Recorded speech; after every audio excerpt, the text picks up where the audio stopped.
peeing?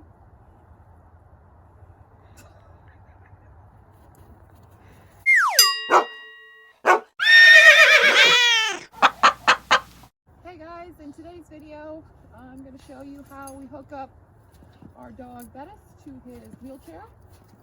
Bettis is a 13-year-old golden retriever lab mix, and he has arthritis in both of his knees. He also has arthritis in his spine.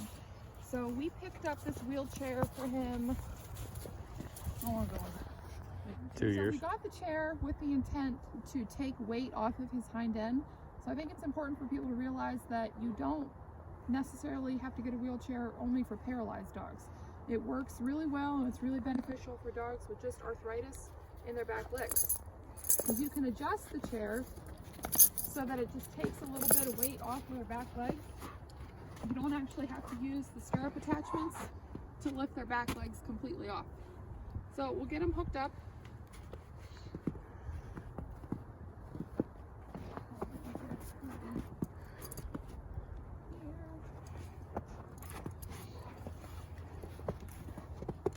So it comes with this harness. The blue side goes on the top. The red strap goes underneath their chest. And it clips just like that.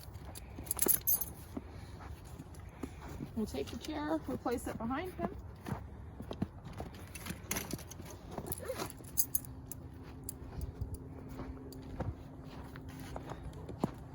Oh, get my one leg.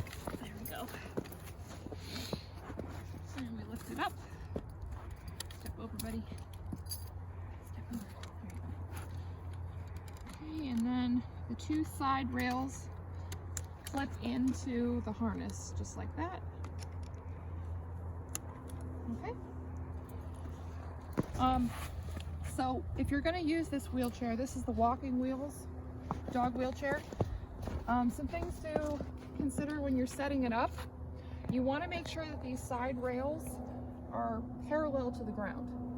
If they were to be dipping forward, that would indicate that the dog has too much weight then on their front end, which in a dog like Bettis, who already has arthritis, I wouldn't want to put extra weight on his front legs, because that may lead to arthritis in his front paws.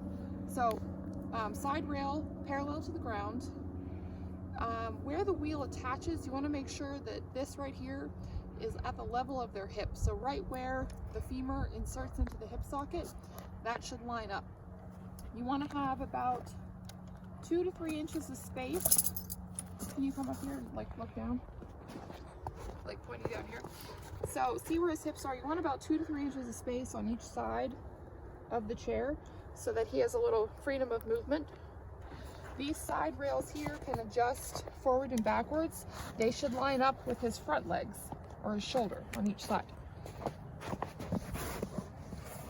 This chair, it did come with a belly band, but we actually took it off because we found like it really didn't make much of a difference either way. It was kind of just one of those things. It was an extra attachment that kind of got in the way. The hip straps, come up here and look at the hip straps. I just want to show those. So the hip straps here, this is what actually takes the weight off of his leg. Just make sure that these straps go up and over the frame on each side, and they crisscross in an X underneath. And then I want to get a shot of him, like us walking away, so you can see how we have the chair set. So his back legs are spread a little bit, and that kind of indicates that the chair is in fact taking weight off of his back legs. See, he can still walk all on his own, but the chair gives him support and takes a little bit of that weight off of his back legs. If I had to guess, I mean, Bettis weighs, about 90 pounds. I would say it would probably take 10 to 20 pounds off of his back legs.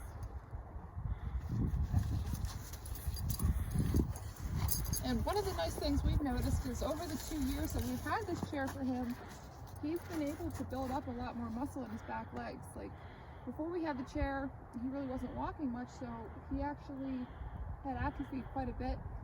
So now that he has his muscle back, just in his like day-to-day activities, like he can still jump on and off the couch, things like that. He gets around really well in the house without the chair. So we just use this during times of exercise. So when we're walking, just to make sure that if he were to take off on a run, he has support. He's not going to move like laterally and, you know, possibly re-injure those ACLs.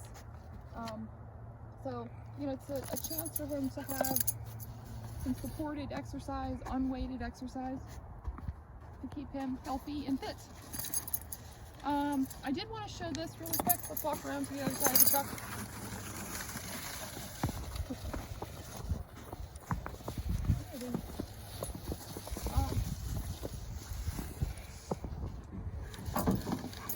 So if we did need the option to give him full support, the chair does come with front wheels that you would, that you would attach like right here. And then that would have a chest strap, and it also has a crossbar that goes across the front of their chest, and that would then take weight off of his front legs too. So his entire body would then be supported. So you do have the option to use the front wheels as well. But this is the Walkin Wheels Dog Wheelchair. Retails for, it's around $400 to $500. I'll have to double check. But it's 100% worth it. We love it. We take it everywhere. We go on hikes in the woods. Bettis can literally walk over tree branches, and he's really good with it. So I hope that helps. I'll see you later.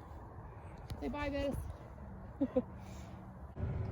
Hey guys, we just got back from our walk, and I wanted to just take a second because I know people are going to watch this video and they're going to be like, okay, that dog does not need a wheelchair.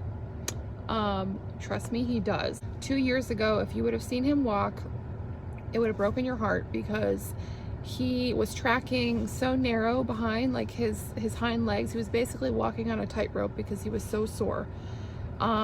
Through the use of this wheelchair and also a good diet, pain medication, Bettis has regained a lot of strength, a lot of muscle, a lot of mobility. So we continue to use the wheelchair to keep him supported during his walk so he doesn't re-injure himself. And again, it's that unweighted exercise. So it reduces his chance of injury too. Like I had mentioned, the ACL issue.